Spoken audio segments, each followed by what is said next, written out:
Hi hello నమస్తే welcome back to our channel. నేను మీ వైషు. ఇప్పుడు నాతో పాటు ఇద్దరు గెస్టులు ఉన్నారు. వాళ్ళలో ఒకరి గురించి చెప్తాను స్పెసిఫిక్గా, తర్వాత ఇంకొకరి వ్యక్తి గురించి చెప్పాలి. అయితే ఒక లిరిసిస్ట్, ఒక డాన్సర్, ఒక యాక్టర్, ఒక ఆర్టిస్ట్, ఒక కమీడియన్, ఇన్ని చూసుకుంటే ప్రతి దాంట్లో కూడా ముందుంటారు. ఇంకొక ఆవిడ గురించి చెప్పాలంటే తన కళలని మెట్టు మెట్టుగా సాకారం చేసుకుంటూ లిటరలీ ఒక ఉమెన్గా ఐ ఫీల్ మంచిగా గర్వంగా అనిపిస్తుంది అనమాట. ఒక అమ్మాయి తన జర్నీని ఇక్కడ స్టార్ట్ చేసి అక్కడ దాకా వెళ్ళడం అంటే ఒక హ్యాపీనెస్ మూమెంట్ అది నాకు.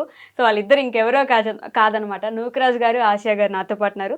బోల్డ్ అనే విషయాలు మాట్లాడేద్దాం. హలో అండి, హాయ్. హాయ్, నమస్తే. బాగున్నారా? చాలా బాగున్నాం. మీరు కూడా బాగున్నారు ఈరోజు. Thank you. కాంప్లిమెంట్ ఇస్తానని ముందు చెప్పలేదు గైస్ నాకు. మీ ఇద్దరు కూడా చాలా బాగున్నారండి. ఎవరు దిష్టి తగలకూడదు నాకా? ఇద్దరికి. ఆవిడ ఎక్స్ప్రెషన్ చూడండి. బేసిక్గా నేనే ఎవరికైనా తగలాలేమో కానీ నాకు ఎవరిది తగలదు. అంతేనా? మీరు ఎవరికైనా తగలాల్సిందేనా? అంతే. కాదు, ఈ సాంగ్స్ మొన్న ఒక సాంగ్ వచ్చిందండి మీది, బాగా ఫేమస్ అయింది.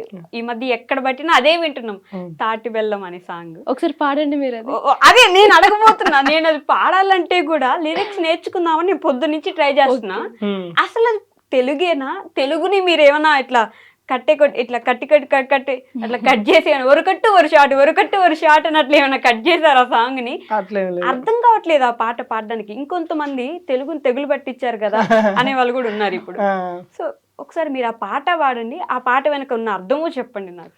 బేసిక్గా అది ఏంటంటే మనకి ఒకప్పుడు జానపదాలు కానీ ఫోక్ సాంగ్స్ కానీ, ఇప్పుడు అప్పట్లో మన అమ్మమ్మ వాళ్ళు, మన తాతయ్య వాళ్ళు పొలాలకు వెళ్ళినప్పుడు, వరిచేలికి వెళ్ళినప్పుడు పాడుకునే పాటలు అవన్నీ.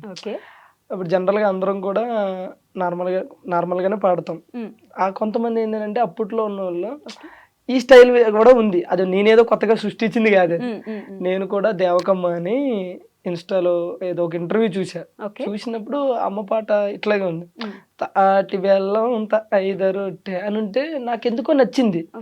అబ్బా ఇది బాగుంది కదా, ఈ స్టైల్ ఇప్పుడు వరకు లేదు కదా. దాని తర్వాత నేను మీరు అన్నట్టే మీమ్స్ చూసా, కానీ పాజిటివ్గా చూసా.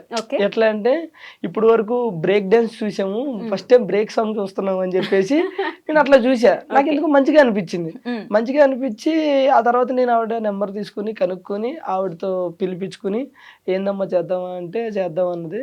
ఆవిడ దగ్గర ఉన్న లిరిక్స్ ఇస్తే నేను అవి చేంజ్ చేసి నా స్టైల్లో తర్వాత మీ లిరిక్స్ ఇవన్నీ కూడా నేను రాసుకున్నాను అనమాట. సో అందులో మనకి ఏంటంటే అర్థం కాకపోవడానికి ఏమీ లేదు. బేసిక్ గా మన జీవితం అనేదే అర్థం కాదు, కరెక్ట్. అది అర్థం చేసుకున్నాం అనే ఫీల్ లో ఉంటాం మనం. పాట అనేది అర్థం అవుతుంది కరెక్ట్ గా వింటే. మీరు జస్ట్ తాటి బెల్లం తైద రొట్టె తిన్న నా మనసు తింటున్న నా మనసు ఆయిరో అంటే ఇప్పుడు మర్చిపోయాను దేవుడా ఓ జమీందారుడా కాదు. ఇప్పుడు సిరివెన్నెల సీతారామ శాస్త్రి గారి లిరిక్స్ రాస్తే ఆ లిరిక్స్ మీనింగ్ ఎత్తడానికి మనం గూగుల్ కో డిక్షనరీకో ఎతికి నేను అంత పెద్దోడే కాదు. నేను అంత జస్ట్ ఆవిడ స్టైల్ తీసుకుని మనం తాటి బెల్లం ఐద రొట్టె తాటి బెల్లం ఐద రొట్టె తీన నా మనసు ఆయరో దేవుడో జందారుడా మళ్ళీ ఎన్నడొస్తావు నాయనో నాయనో నారాయణ అంటే తాటి బెల్లాన్ని మధ్యలో చిన్న గ్యాప్ ఇచ్చి తాటి బెల్లం చిన్నప్పుడు లాగుతున్నారు అంతే పదాన్ని. చిన్నదంటే ఏదో ఇప్పుడు జనరల్ గా మనం మాట్లాడుకునేటప్పుడు కూడా కొంతమంది ఏంటి ఎలా ఉన్నావురా అనే దానికి కొంతమంది రివర్స్ మాట్లాడతారు, రున్నావు లాయే అని చెప్పి మాట్లాడుతాను. ఆ స్టైల్లో ఇది ఏంటంటే తాటి బెల్లని తాటి బెల్లం, తైద రొట్టెని తైద రొట్టె, ఇలా బయట మాట్లాడుకుంటారు. బయట అది మాట్లాడుకుంటారు ఆ టైప్ లో ఇది అన్నట్టు. కానీ మంచి అప్లాజ్ వచ్చింది నాకు ఈ సాంగ్ నుంచి. అంటే మా ఇండస్ట్రీ నుంచి కూడా చాలా మంది ఫోన్ చేశారు నాకు. సంపూర్ణేష్ బాబు అన్న, తర్వాత మన తాగుతు రమేష్ అన్న, గెటప్ సీన్ అన్న, నాకు చాలా మంది ఎవరో పెద్ద పెద్ద సింగర్స్, మ్యూజిక్ డైరెక్టర్ వీళ్ళు కూడా ఫోన్ చేశారు. తమ్ముడు నువ్వు ఏదైతే చేసావో ప్రయోగం అది బాగుంది తమ్ముడు. పాట కూడా అంటే ఫస్ట్ విన్నప్పుడు అబ్బా ఇదేదో ఉందిరా అని ఉంది. తర్వాత తెలియకుండా మా ఇంట్లో కూడా మేడం తింగిన్నావా, పంగుడుకున్నావా, ఎంగలగున్నావా ఇట్లా వచ్చేస్తుంది అది ఆ టైప్లో అని చెప్పేసి. దట్టి ఇంకోటి ప్రజెంట్ ఉన్న ఈ సిచ్యువేషన్ లో ట్రెండింగ్ 1 అనేది నాటే జోకురా తమ్ముడు. అదే టైంలో మన రాజాసాబు ప్రభాస్ గారి ట్రైలర్ కూడా ఉంది, అది కూడా దాటి మీద ట్రెండింగ్ 1కి వచ్చింది అని అంటే కనుక నువ్వు కొట్టేవు తమ్ముడు అని చెప్పి. ఇంకొంతమంది అయితే నీది comedy field. Okay. Comedy field లో నువ్వు ఏదైనా ఒక స్కిట్ చేసి ట్రెండింగ్ వన్ తెప్పించావంటే నీ జోనర్ లో అది వేరే తమ్ముడు.